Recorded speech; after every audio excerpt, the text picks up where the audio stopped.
Okay, Gary, just say when. Okay, your mic's in the way. Okay. Ready? All right. Rolling. Okay.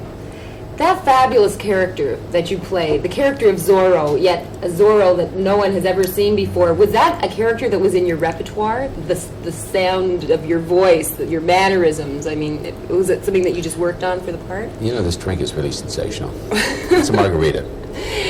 Did you just take up margaritas once you started playing the role of Zorro? No, but when I was living in Mexico, doing the picture, I think I've lived almost all over the world. To answer your question, I lived in England for a while when I did pictures years ago. I lived in Mexico for a while when I was a kid. And I've always had an ear, you know, for an accent. And so I always sort of gathered accents, you know, like Fernando Lamas and people like that. And I always wanted to do that kind of, you know, very macho Spanish accent, South American. And then I love the idea of the fop, you know, the terrible sort of British, you know, sort of very détaché.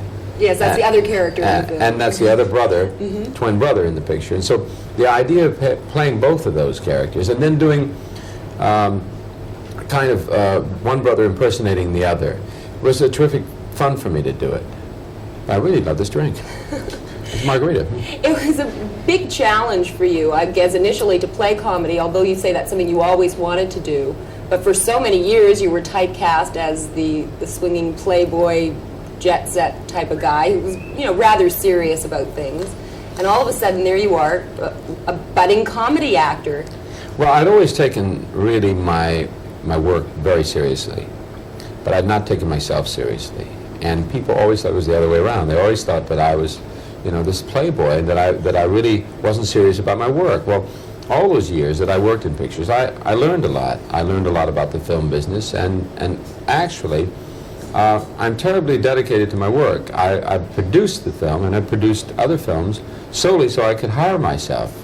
But now, I don't really want to do that. I just want to drink this drink. Margaritas. I love this drink. And make pictures, too. Yeah. I'm sure that's part of it. Well, I love making, what I really want to do is be a competent actor. I really want to be known as someone that people go to see in a movie and they like and enjoy and feel that they've grown up with. And the kids, the greatest compliment of all is to have kids that are, you know, 8, 10, 12, to go see the movie, that it's not a dirty movie, that it's not violent, that the family can go to a movie and simply enjoy the movie.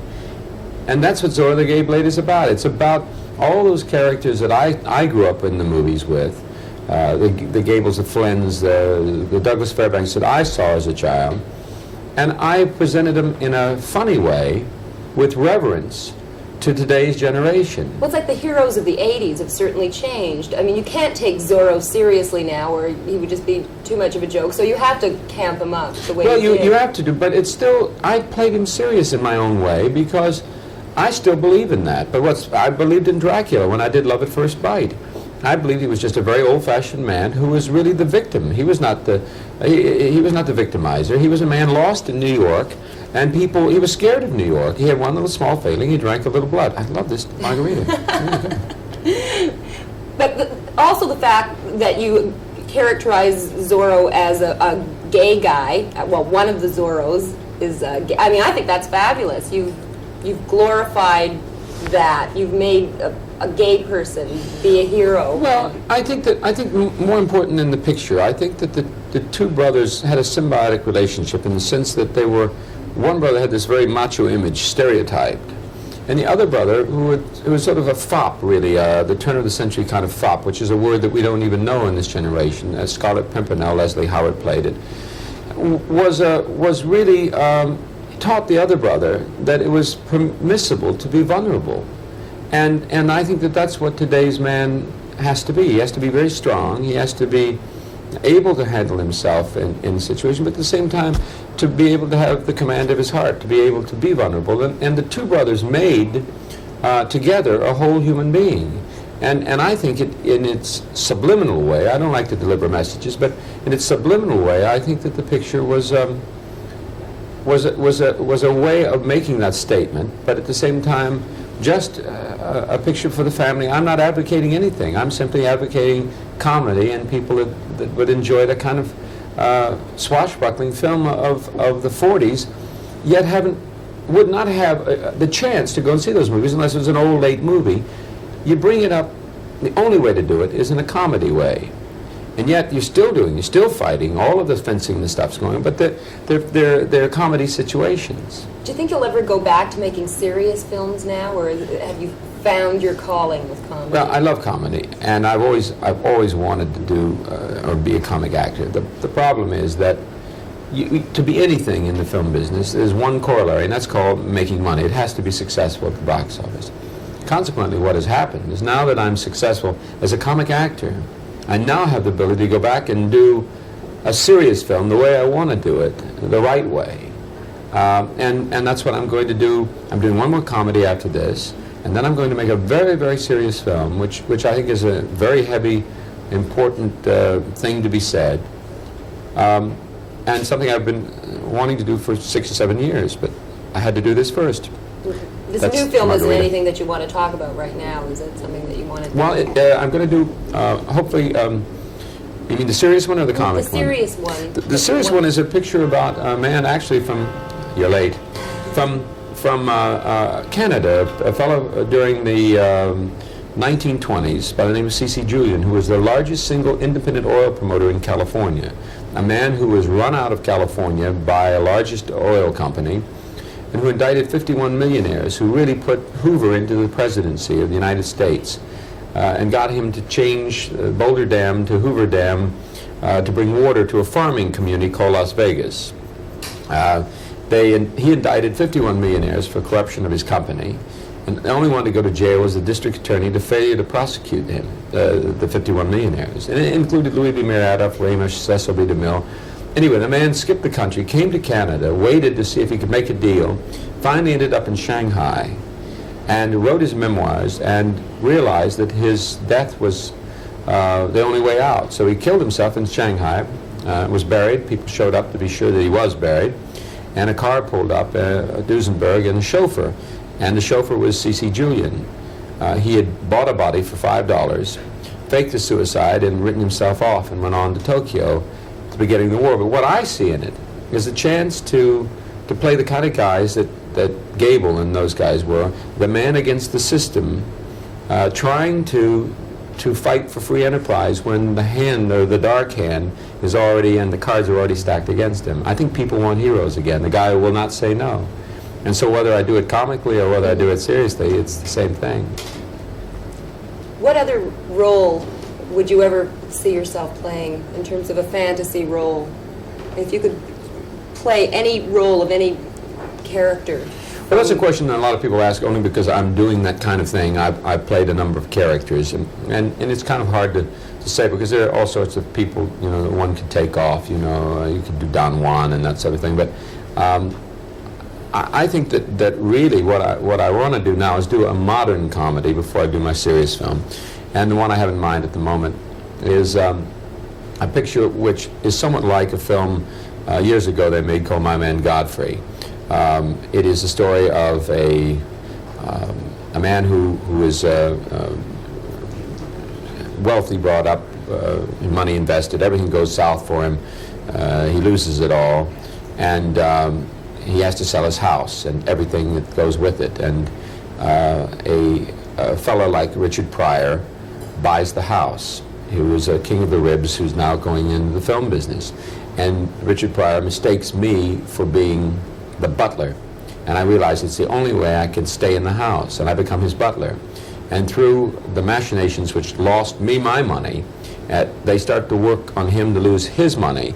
And when he goes broke, we work together, we join together in a deal in which we have a way to take them, make our money back, and get out even. But it's a very socially relevant, but at the same time a very funny black and white comedy made in color that I want to do next. And so we're having a writer's strike at the moment, so we're working on it on spec without a firm deal, and then when it's over with, I'll make my deal with the studio. One of the things that you've said is that you'd like to help people escape from the drudgery of the 6 o'clock news, from the terrible headlines and all the depression around us.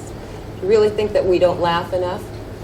Well, I think that the big problem is that with all deference, you know, I think that the press can't help it, but because that is so powerful, and because you and whomever appears in front of it are instant stars. People know you. They take you into their house and they see you and accept you.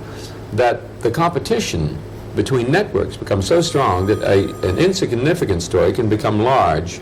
A story which is important, like the Sand story, which was which really affected Ireland. I think, in a way, the networks negotiated for time and tried to compete so much that the Sand story became way out of proportion to a point where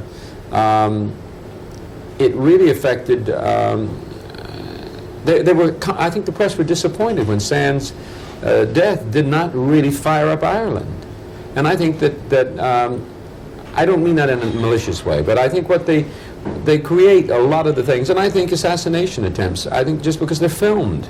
People are filmed. I think that we have forgotten that the difference between Jesse James and Abraham Lincoln is one did bad deeds and the other did good. We don't know the difference. Notorious and famous are the same things to us in the United States. I speak for that. And so I think that you have to play down the bad and accentuate the positive. Otherwise, you're only going to get people to do bad deeds because they're easier to do than good ones. Well, that really sounds like something Zorro would have said. Well, I still like this margarita. That sounds like something he would have said too. Thanks a lot, George Hamilton. Thank you. Well, what kinds of films do you usually A little do? bit more shoulder. Do you ever go out to the movies? No. You know, I did the same thing. Used to do with Rona Barrett when Rona was just starting, and Rona could not actually react without really being involved in the conversation. So that she would have 4 standard kind of movements that she would do, and then they always cut to her, and they filmed them in advance almost with the same angle. I mean, I thought to myself, it's an impossible. I should move the light over and get some fill and something in your eyes. Well, it's all going to change as soon as In a minute, he's going to have to change the lights. Right. But it's quite funny, actually. I do a lot of interviews with rock stars. I host a rock and roll TV show as well as doing this stuff. My son's stepfather is a rock star. Oh, who's that? Rod Stewart. Well then. Oh, I've interviewed Rod before, yeah. You see? He's really a nice guy. That's interesting. That's right, and my ex-wife is married to him, obviously. My ex-wife is married to Rod Stewart. You learn to match.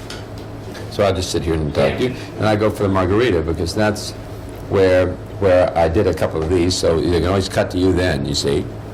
It's a good place to cut you during the margarita because I did it 4 or 5 times. And then I just sit here and we talk. And then I want you to smile a little. Not agree with me a little bit. You understand what I'm saying? Yeah, that's terrific. Now, ask me a question. I mean, be really interested and ask me a question. And the idea of being an actor is really, you go into it thinking that, it's not enough. You really have to have control. You should run the world. After you go through all those different things, you find out the simpler life is, the better it is. If you can simplify life, Geniuses are not, it's not that they see difficult things in difficult ways, it's they see difficult things in simple ways. A genius really takes the difficult, makes it easy. And so to me, whenever I see something that's simple now, you have to take a course to understand what you're about to learn. Just nod your head, don't tell yourself. Okay, is that enough, Gary? A little bit more. A little bit more, okay. I can't believe I'm getting paid to do this. Stare into George Hamilton's eyes, great. This is pretty good, The quesadilla is all right, too. Thank you. All right.